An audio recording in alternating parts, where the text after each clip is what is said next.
Pakistan's most watching legal awareness YouTube channel.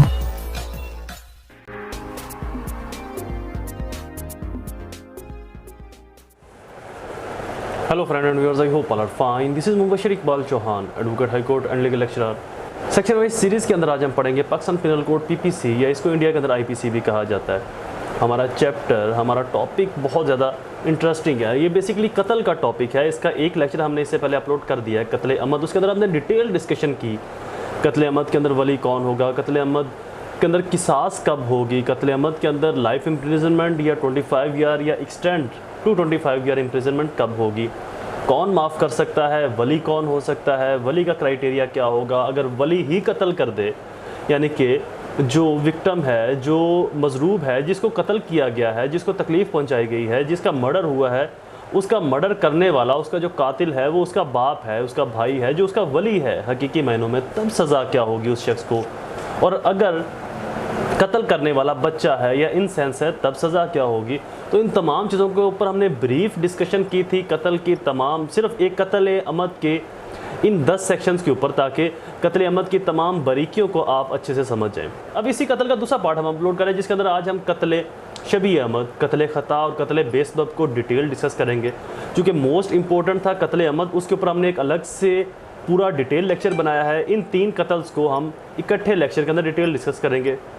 Lecture start करने से पहले एज यूजुअल, अगर आप मेरे YouTube channel law and communication skills के ऊपर नए हैं तो रेड बटन को क्लिक करके मेरे चैनल को सब्सक्राइब करना, साथ में ही बेल आइकन को प्रेस करके ऑल नोटिफिकेशन करना भूलें, ताकि ऐसे ही फर्दर तमाम इन्फॉर्मेटिव लेक्चर्स आपकी एक्सेस में रहें और उनके नोटिफिकेशन आपको बर वक्त और टाइमली मिलते रहें। फर्दर मोर मेरे Facebook pages innovative law academy और Facebook group law and communication channel को भी ज़रूर लाइक और सी फर्स्ट कर लें। वहाँ पर भी मैं इन्फॉर्मेटिव पोस्ट करता रहता हूँ। मेरे लेक्चर्स की फ़ीस को फुलफिल करना बिल्कुल ना भूलें। मेरी फ़ीस आपने 3 स्टेप के अंदर पे करनी है। फर्स्ट 10 रुपये डोनेट करने हैं, सेकंड 2 लोगों की हेल्प, और थर्ड मेरे पेरेंट्स के लिए दुआ, अल्लाह ताला उनको सेहत तंदुरुस्ती अता फरमाए। शुरू करते हैं हमारा लेक्चर। कत्ल शबी अमद, कत्ल खता एंड कत्ल बेसबब। ये बेसिकली तीनों कत्ल होते क्या हैं, कब कौन सा कत्ल अगर किसी से होता है तो उसको किस कत्ल के अंदर सज़ा मिलेगी, इन तीनों कत्ल्स की टर्मिनोलॉजी क्या है, आइडियोलॉजी क्या है, इनका पर्पज़ क्या है। जबकि एक इंसान की मौत वाक़या हो जाए तो फिर कत्ल अमद ही क्यों नहीं, कत्ल खता क्यों, कत्ल बेसबब क्यों, कत्ल शबी अमद क्यों। तो इन तीनों कत्ल्स को डिटेल डिस्कस करते हैं। शुरू करते हैं हमारा टॉपिक सेक्शन 315 कत्ल शबी अमद। कत्ल शबी अमद क्या है, इसकी पहले वर्डिंग पढ़ ले, फिर मैं आपको एग्जांपल्स के अंदर समझाता हूँ। कत्ल शबी अमद, हूएवर विद इंटेंट, जो कोई भी विद इंटेंट, इस नीयत के साथ, टू काज हार्म, नुकसान पहुँचाए किसी को, या नुकसान पहुंचाने की वजह बने या बायस बने किसी को नुकसान पहुंचाने का, टू द बॉडी, उसके जिस्म के ऊपर, और माइंड, उसके दिमाग पर।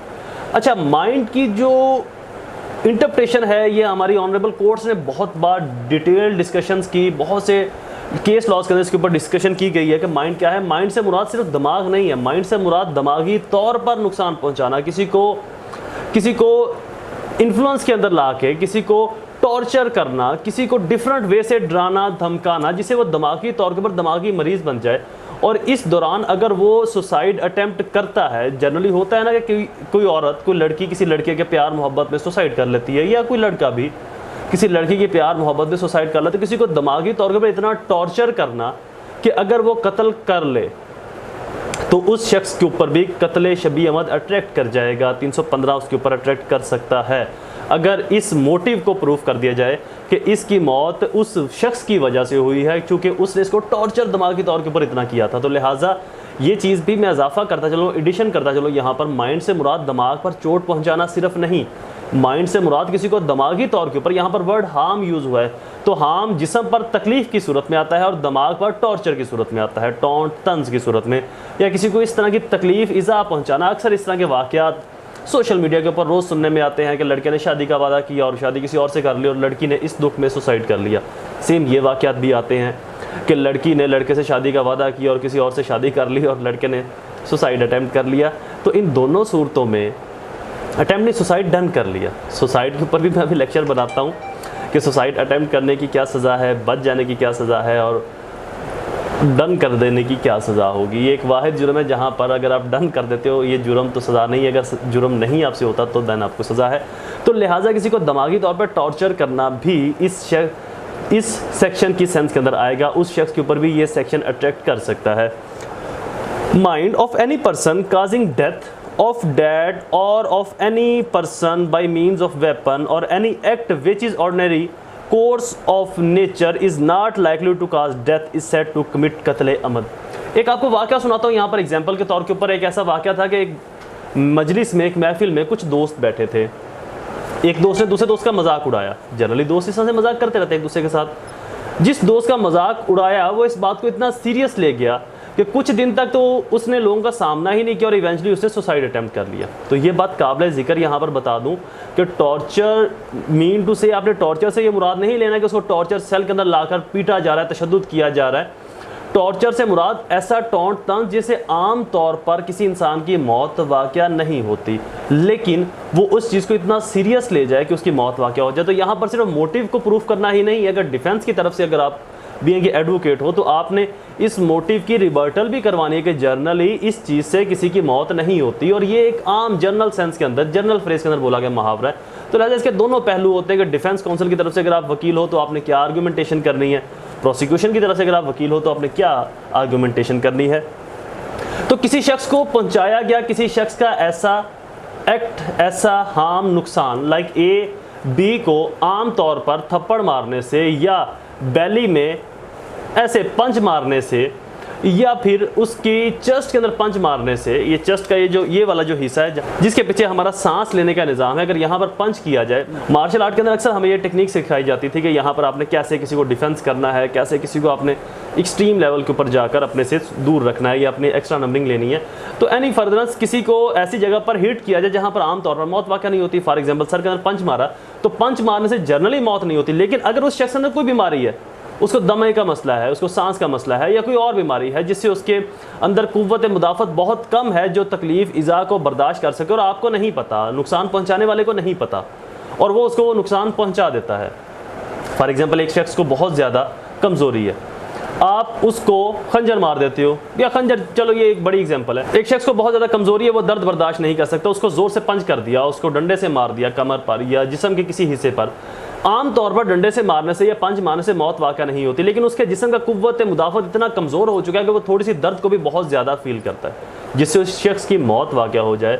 तो आपका ऐसा एक्ट जो किसी को नुकसान पहुँचाने की गर्ज से किया गया हो या आम तौर पर उस एक्ट से किसी की मौत वाक़या ना हो, लेकिन अगर उस शख्स की मौत वाक़या हो जाए, तो देखिए यहाँ पर आपने नुकसान तो पहुँचाने की नीयत थी उसको, बट मारने की नीयत नहीं थी, जस्ट इंजरी पहुँचाने की, नुकसान पहुँचाने की उसको आपकी इंटेंशन थी, आपकी नीयत थी, लेकिन मारने की नीयत नहीं थी। तो उस दौरान अगर कोई शख्स मर जाता है तो डेट इज़ कॉल्ड कत्ल शबीह अमद। तो उस शख्स के ऊपर कत्ल शबीह अमद सेक्शन 315 अटैक करेगा। आम तौर पर पुलिस वाले ये कत्ल शबीह अमद को बहुत कम यूज़ करते हैं, रेयर केसेस के अंदर 100 में से मे बी 1% पुलिस वाले इस सेक्शन को अप्लाई करवाते हैं, क्योंकि पुलिस वालों को इतनी डेप्थ की टर्मिनोलॉजी का नहीं पता होता कि कत्ल शबीह अमद कब बनेगा। तो वो एक पूरा जो है ना चार्जशीट सिर्फ 302 की ही तैयार करते हैं कत्ल अमद के, और बाकी आगे अदालत जाने, अदालत का काम जाने। तो हालांकि ये गलत है, पुलिस वालों को इन टर्मिनोलॉजीज़ का पता होना चाहिए कि यहाँ पर कत्ल शबीह अमद लगेगा, कत्ल खता लगेगा, कत्ल बेसबब है या कत्ल अमद है, तो ताकि अदालत के अंदर किसी के साथ ना तो ज़्यादती हो, ना ही उसको ज़्यादा एक्सट्रीम इंसाफ मिल जाए जो कि मुलज़म के साथ ज़्यादती हो जाए या मुलज़म को एक्सट्रीम सज़ा मिल जाए जो कि उसके ऊपर जुल्म हो जाए, तो चेक एंड बैलेंस के साथ। तो लिहाजा ये सिर्फ अदालत की ही रिस्पॉन्सिबिलिटीज़ नहीं है, हालांकि अदालत के अंदर बहुत ज़्यादा करेक्शंस होती हैं, ये लॉ इन्फोर्समेंट एजेंसीज़ की, हमारे कानून नाफिज करने वाले अदारों की भी रिस्पॉन्सिबिलिटीज़ हैं कि वो इन लॉज को समझें, जानें कि किस शख्स के ऊपर कौन सा सेक्शन अट्रैक्ट होता है, कौन सा सेक्शन अप्लाई होता है। कत्ल शबीह अमद की सज़ा है हुएवर कमिट कत्ल अमद शैल बी लायबल टू दियत and may also be punished with imprisonment of other description which may term extend to 25 year, जो 25 साल तक बढ़ाई भी जा सकती है बतौर ताज़ीर, और दियत भी इसके अंदर होगी। अगला सेक्शन कत्ल खता 318 कत्ल खता। अच्छा, एक और चीज़ कि पीपीसी के अंदर जहां पर सज़ा होगी एफआईआर के अंदर वो सेक्शन आता है, जो डेफिनेशन वाला सेक्शन है वो नहीं आता। ये मैं आपकी एडिशन करता चलूँ, एक क्वेश्चन ही पूछा गया था पिछले दिनों में कमेंट्स के अंदर कि एफआईआर के अंदर सेक्शन जो लगता है क्या वो डेफिनेशन है या क्या है वो। तो लिहाजा एफआईआर के अंदर जो सेक्शन लगता है वो पनिशमेंट की तौर पर लगता है, मतलब जो पनिशमेंट होती है। अगर किसी सेक्शन के अंदर ही डेफिनेशन और पनिशमेंट भी हो तो वही सेक्शन लगेगा। जैसे पीपीसी के जितने भी सेक्शन हैं इनकी डेफिनेशन, जैसे पीपीसी के अंदर कत्ल के जितने भी सेक्शंस हैं इनकी डेफिनेशन अलग है, इनकी पनिशमेंट का सेक्शन अलग है। तो लिहाजा जो पनिशमेंट का सेक्शन होता है वो एफआईआर के अंदर अट्रैक्ट किया जाता है, चार्जशीट पर भी वही सेक्शन अप्लाई होता है। बट इन आर्गुमेंटेशन आप डेफिनेशन के सेक्शन को भी वहाँ पर प्रोसीड कर सकते हो। अगला सेक्शन कत्ल खता, whoever without any intention to cause death or cause harm to a person causing death of such person either by mistake of act or mistake of fact is said to commit कत्ल। आपका जो आपके किसी काम की गलती या आपकी किसी फैक्ट की गलती, कोई ऐसा काम, कोई ऐसी आपकी सिचुएशन, सूरत हाल जहां पर आपकी इंटेंशन नहीं है किसी को नुकसान पहुंचाने की, ना ही किसी को कत्ल करने की। फॉर एग्जांपल आपके पास ड्राइविंग लाइसेंस भी है और आप रोड पर जा रहे हो, ड्राइविंग लाइसेंस भी है तो लिहाजा आपको परमिशन है गाड़ी चलाने की, आप रोड पर जा रहे हो और आपकी जो गाड़ी की स्पीड है वो भी लिमिटेड स्पीड है जो कि रिकमेंडेड की गई है उस रोड के ऊपर 50, 60, 70, 80, 90, 100 जो भी व्हाट्सएवर।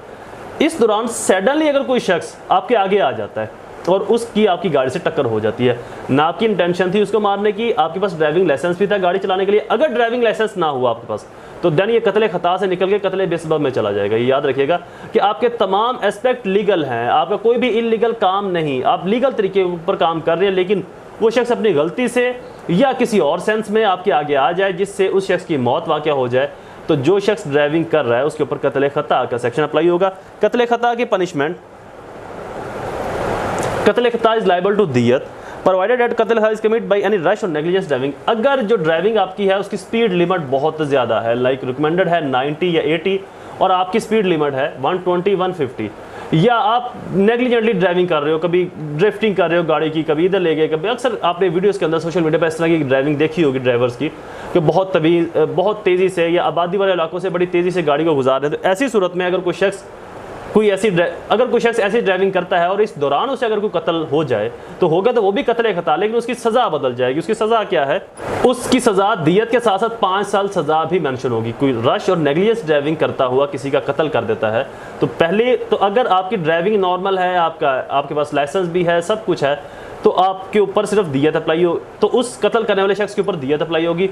लेकिन अगर कोई शख्स चाहे उसके पास लाइसेंस है लेकिन उसकी ड्राइविंग जो है वो आउट ऑफ लिमिट स्पीड गाड़ी चला रहा है, नेग्लिजेंटली मिस्टेकली गाड़ी चला रहा है, ऐसे उसने जो है ना वो खौफ व हरास फैलाया हुआ, बड़ी स्पीड से गाड़ी कट मार रहा है, ड्रिफ्टिंग कर रहा है, तो ऐसी सूरत में अगर किसी शख्स से किसी की मौत वाक़या हो जाए तो तज़ीर के साथ दियत के साथ साथ 5 साल एज ए तज़ीर पनिशमेंट भी होगी। अगला सेक्शन 320 पनिशमेंट ऑफ कत्ल खता रश एंड नेग्लिजेंटली ड्राइविंग। यहाँ पर दियत और 10 साल तक सज़ा को बढ़ाया भी जा सकता है। अगर आपकी ड्राइविंग इस तरह की है, लोगों को तकलीफ इज़ा पहुंचा रहा है, तो यहाँ पर 10 साल तक जो सज़ा है उसको बढ़ाया जा सकता है। अगला सेक्शन 321 कत्ल बेसबब। Whoever without any intention to cause death of cause harm to any person does any unlawful act which become a cause of death of another person is said to commit कत्ल बेसबब। For example आपका काम illegal है लेकिन आपकी नीयत नहीं है किसी को नुकसान पहुंचाने की, कत्ल करने की, किसी को ज़र इज़ा पहुंचाने की, बट आपका काम गैर कानूनी है। जैसे कि पिस्टल आप हाथ में पकड़ के गली में से गुजर रहे हो, आपको नहीं पता उसके अंदर गोली है, पिस्टल को ऐसे मजाक से आप किसी के सामने ऐसे कर रहे हो और आपने किसी की तरफ देखकर पिस्टल चलाया और उसकी गोली चल गई, आपको नहीं पता उसके अंदर गोली है, लेकिन काम इलीगल था, किसी की तरफ क्यों किया। सेम ऐसे ही शादी ब्याह के फंक्शन के ऊपर लोग हवाई फायरिंग करते हैं। अब जब वो हवाई फायरिंग कर रहे हैं तो उनको नहीं पता कि वो किसी की जान ले सकते हैं और ना ही उनकी ये नीयत है कि हमने किसी की जान लेनी, वो तो अपनी खुशी में अपने मज़े के अंदर हवाई फायरिंग कर रहे हैं। लेकिन अगर वो गोली किसी को टर्न करके लग जाए, घूम कर किसी की तरफ लग जाए, किसी को लग जाए, चूँकि ये इलीगल एक्ट है, तो देन उस शख्स के ऊपर जो फायरिंग कर रहा है उसके ऊपर कत्ल बेसबब अट्रैक्ट कर जाएगा। सेम ऐसे ही एग्जाम्पल है कि अगर एक शख्स हंटिंग कर रहा है या निशानाबाजी कर रहा है एक जगह के ऊपर बैठा और वो लीगल एरिया है, वहाँ पर आप निशानाबाजी कर सकते हो, लेकिन उस शख्स की गोली किसी जगह को टकरा कर, किसी चीज़ को टकरा कर कहीं और टर्न कर जाए और किसी और को लग जाए, तो यहाँ पर एक्ट जो है वो लीगल है, यानी कि उस एरिया में निशाना साजी की, उस एरिया में निशाना लगाने की परमिशन दी गई है। लेकिन अगर कोई शख्स गैर कानूनी तौर के ऊपर हवाई फायरिंग कर रहा है, किसी शादी ब्याह के फंक्शन पर हवाई फायरिंग कर रहे हैं, वहाँ पर कोई गोली किसी दूसरे शख्स को लग जाए, चाहे उसकी नीयत नहीं थी उसको मारने की, ना ही नुकसान पहुंचाने की थी, और डेफिनेटली होती भी नहीं है, तो ऐसी सूरत में जो फायरिंग कर रहा है उसके ऊपर कत्ल बेसबब सेक्शन 221 अप्लाई किया जाएगा। सेक्शन 221 अट्रैक्ट हो जाएगा और इसकी पनिशमेंट सेक्शन 222 के अंदर है, पनिशमेंट ऑफ कत्ल बेसबब। Whoever commit कत्ल बेसबब शैल बी लाइबल टू दियत। तो इसके अंदर दियत होगी। दियत क्या है? 3630 ग्राम सिल्वर से कम अमाउंट नहीं होनी चाहिए, इससे ज़्यादा हो सकती है। ये दियत की वैल्यू आपको बता रहा हूँ कि वैल्यू ऑफ दियत, अगर कभी कोई क्वेश्चन आपसे पूछा जाए कि वैल्यू ऑफ दियत क्या है, तो 3630 ग्राम यानी कि 3630 ग्राम सिल्वर के बराबर कम से कम, ये इससे ज़्यादा भी हो सकती है। Debt is a valid amount of दियत। Lecture is complete. Next lectures को अगले पार्ट के अंदर शामिल करेंगे। आई होप ये लेक्चर आपके लिए फ़ायदेमंद साबित होगा। ऐसे ही इंफॉर्मेटिव वीडियोज़ को सुनने के लिए हमारे चैनल को सब्सक्राइब करना बेल आइकन को प्रेस करना बिल्कुल ना भूलें। दोबारा हाजिर हूँ एक नई सीरीज़ में एक नए लेक्चर के साथ। तब तक मुझे अपनी दुआओं में ज़रूर याद रखें। अल्लाह ताला आप सबका हामी नासिर हो। वस्सलाम।